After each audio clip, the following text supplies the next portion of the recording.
अपने last lecture में हम लोगों ने जो एप्लीकेशन बनानी थी यूनिवर्सिटी ऑफ लाहौर की एडमिनिस्ट्रेशन सिस्टम की, उसकी स्कीमा डायग्राम को बनाया था। और इस लेक्चर में हम लोग डेटाबेस के अंदर जाकर उसके टेबल्स क्रिएट करेंगे और डेटाबेस को क्रिएट करते हैं।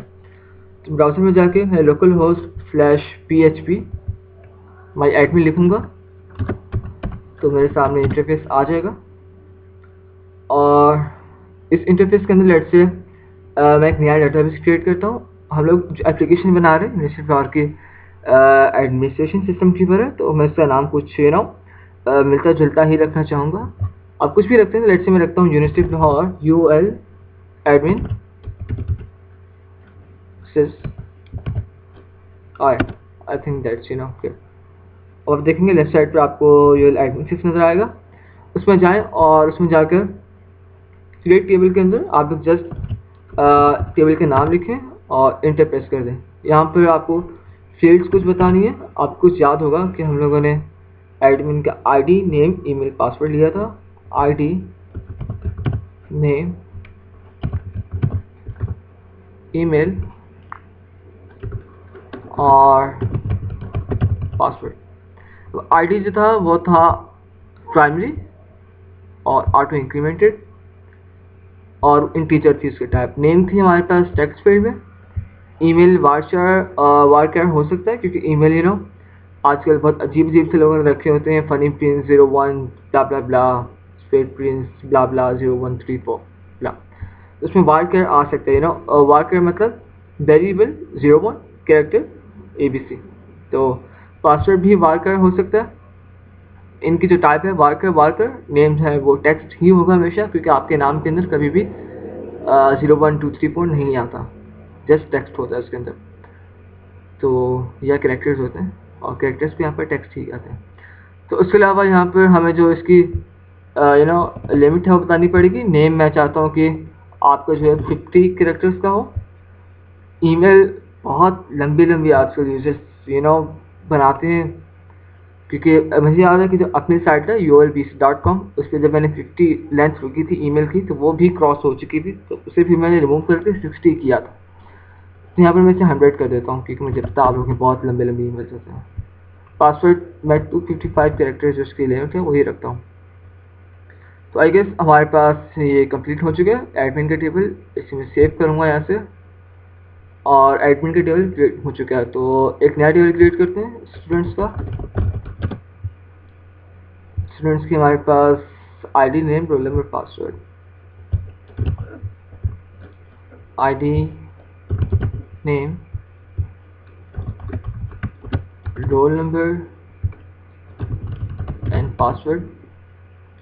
अब जैसे अगर आप स्टूडेंट्स का सिटी या फिर होम एड्रेस भी चाहते हैं तो यहाँ पर आप add how many columns you want to add, यहाँ पर उसकी काउंटिंग लिख के गो पे क्लिक करेंगे, उतने कॉलम्स यहाँ पर ऐड हो जाएंगे। बट हम यूज़र का एड्रेस और यूज़र का एड्रेस भी ले लेते हैं, यहाँ पर भी ऐड कर देते हैं और यहाँ पर भी यूज़र का एड्रेस भी ऐड कर देते हैं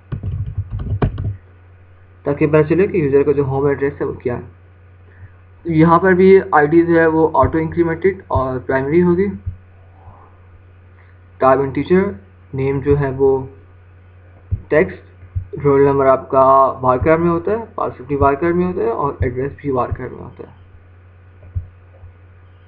ID की 11th में रख देता हूँ लिमिट, जो कि इतनी ही होती है। नेम की लेट से मैं चाहता हूँ 100 और रोल नंबर की लेंथ आपकी जो होती है वो आई गेस जाती है BCA 021109, तो ये हुई आई गेस 2015, 12 हुई। तो आई गेस मैं इसकी रख देता हूँ 20 लेंथ, फाइन। पासवर्ड आपका 255 लेंथ का हो सकेगा और एड्रेस भी आपका मैं फुल लिमिट का रख देता हूँ। अब मैं इस टेबल को सेव करूँगा। अब हमारे पास दो टेबल्स क्रिएट हो चुके हैं। डिपार्टमेंट के टेबल रह गया और डिपार्टमेंट के टेबल के अंदर लेट्स से इसका नाम मैं DEPT रख देता हूँ, शॉर्ट फॉर डिपार्टमेंट। और डिपार्टमेंट का नाम लिखा था, इसकी कोई प्राइमरी की नहीं होगी, इसके अंदर यूज़र की फॉरेन की आएगी।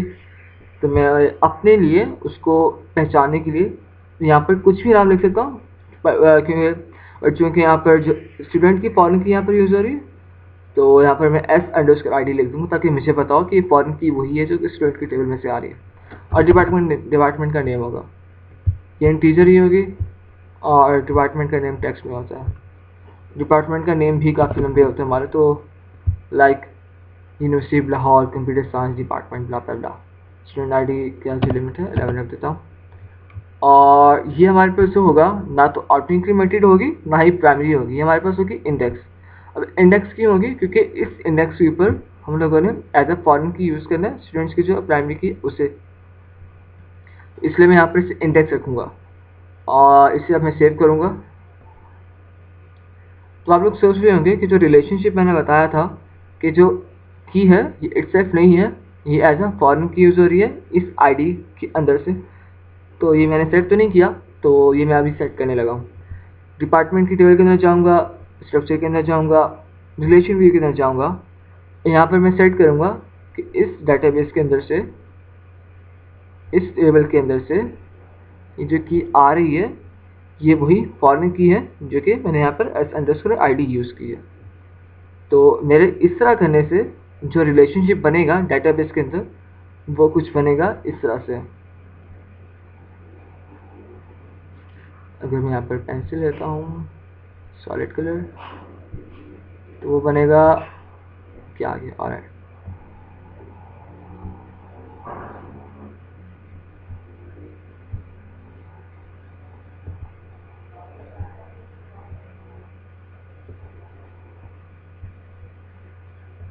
कुछ इस तरह से कि जो फॉरेन की यहाँ पर यूज़ हो रही है, यहाँ पर मैं लिख भी दूँ फॉरेन की, ये जो यहाँ पर फील्ड यूज़ हो रही है वो फील्ड असल में फॉरेन की है और वो की कहाँ से आ रही है? वो आ रही है स्टूडेंट्स के टेबल के अंदर से, आईडी के अंदर से। जो आईडी यहाँ पर है वो यहाँ पर हमारे पास है प्राइमरी और ऑटो इंक्रीमेंटेड। अब इसका फ़ायदा क्या है? इसका फ़ायदा ये है, अब फॉरेन की यहाँ पर यूज़ करने का फ़ायदा ये है कि मैं तब तक वो स्टूडेंट फिल नहीं कर सकता, उसका डाटा यहाँ पर नहीं डाल सकता जब तक कि वो स्टूडेंट क्रिएट ना हो चुका। अब लेट्स से हमारे पास साइट पर कोई भी नहीं है, ठीक है, मैं चाहता हूँ कि मैं एक डिपार्टमेंट क्रिएट करूँ और मैं उसे कोई भी स्टूडेंट आईडी असाइन करना चाहूँ तो मैं उसको असाइन नहीं कर सकता।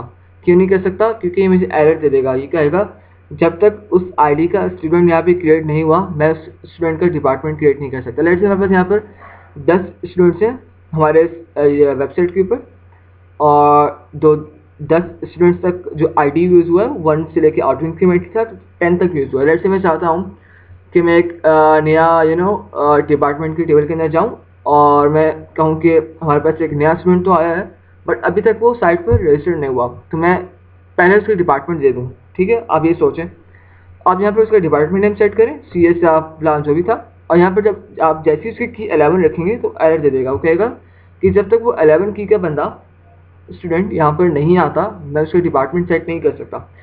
इसका फ़ायदा होता है कि एक तो मैंने बताया कि जैसे जब तक यहाँ पर डाटा नहीं आएगा उस आईडी के अंदर तब तक उस आईडी का कुछ भी यहाँ पे सेट नहीं करेगा क्योंकि उसी को यहाँ पर स्केच कर रहा है। दूसरा ये होगा कि जब हम लोग यहाँ पर यूज़ करेंगे ऑन डिलीट कैस्केड तो यहाँ पर क्या करेगा, जैसे ही मैं यहाँ पर लेट से वो स्टूडेंट हमारे पास चला गया यहाँ से या स्टूडेंट को हमने बैन कर दिया ब्ला ब्ला ब्ला जो भी हुआ, अब लेट से मैं चाहता हूँ कि स्टूडेंट का अकाउंट यहाँ से डिलीट करूँ या स्टूडेंट ने खुद अकाउंट डिलीट कर दिया चला गया। अब यहाँ पर अकाउंट डिलीट करने से जो यहाँ की स्टूडेंट की इन्फॉर्मेशन पड़ी है वो ऑटोमेटिकली डिलीट हो जाएगी जस्ट इतना करने से। ऑन अपडेट कैस्केड के मतलब जैसे ही वो यूज़र अपडेट हुआ है उसने अपना नाम अपडेट किया या पासवर्ड अपडेट किया तो उसी तरीके से उसका जो जहाँ पर उसकी फॉरेन की यूज़ हो रही है उसके टेबल में से वो भी अपडेट हो जाएंगे। तो मैंने कहा कि ऑन अपडेट कैस्केड अपडेट कर दो और ऑन डिलीट कैस्केड कि जैसे ही स्टूडेंट डिलीट होता है आप उसकी डिपार्टमेंट की इंफॉर्मेशन भी डिलीट कर दो। अब मैं इसे सेव करूँगा और हमारे पास सेव हो चुका है और हमारे पास जो डाटाबेस का स्ट्रक्चर था वो क्रिएट हो चुका है जो कि आपको अभी सामने 3 टेबल्स नज़र आ रहे होंगे जो कि हमने स्कीमा डायग्राम में ही बनाए थे। तो अपने नेक्स्ट लेक्चर से हम लोग फ्रंट एंड की तरफ आएंगे और HTML के अंदर हम लोग एक टेबल क्रिएट करेंगे जहाँ पर लॉगिन की टेबल होगा और स्टूडेंट भी लॉगिन कर सकेगा और एडमिन भी लॉगिन कर सकेगा अलग अलग। So till than happy coding.